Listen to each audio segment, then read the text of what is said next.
Good morning, everyone. This is Reverend Dr. Cynthia Red. I wanted to talk about Ruth and Naomi real quick.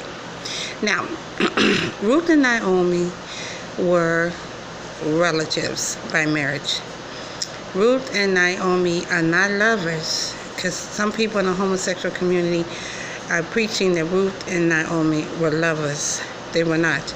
The words that she said to her were, put it simple, where you shall be, I shall be, which means we are tied to each other by the hip. We need each other.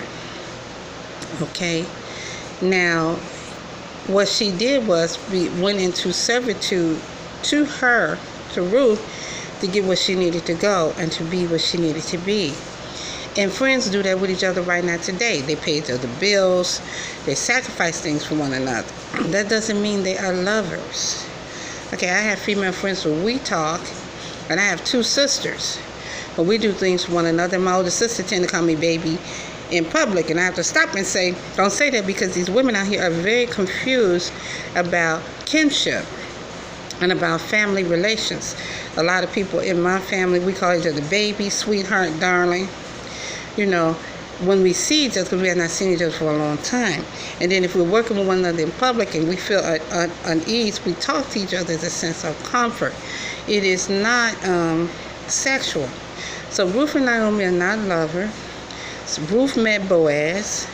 She learned from Naomi on how to do what she needed to do. Older women are to teach younger women, okay?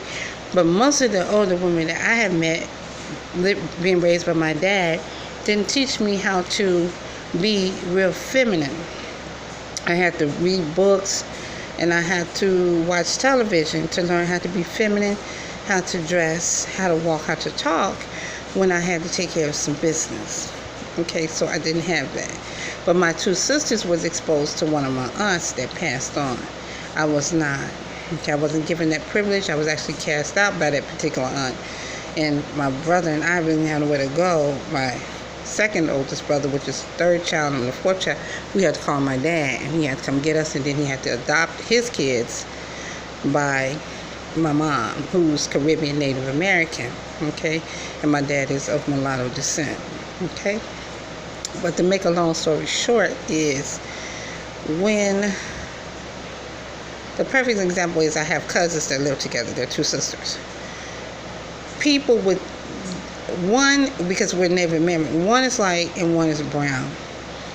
People look at them and think they are lovers, but they are sisters, okay? Because they talk very closely to each other and they share things for one another. That doesn't mean you're lovers. That means that you are close. And close like blood, okay? Because they are blood sisters, okay? One is older, one is younger, but they are sisters, okay? So that myth needs to be cleaned up. One, Naomi showed her how to get a man. Two, how to rely on kinship and marital status for family support.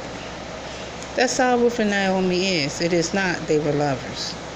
Just because someone shares intimate thought with you, or an intimate phrase like baby, honey, dear, no darling, you don't understand, does not mean you're lovers. You could be relatives. Know that. Second thing is, just because a woman is close to you, that doesn't mean you're going to have a sexual desire for her. Okay?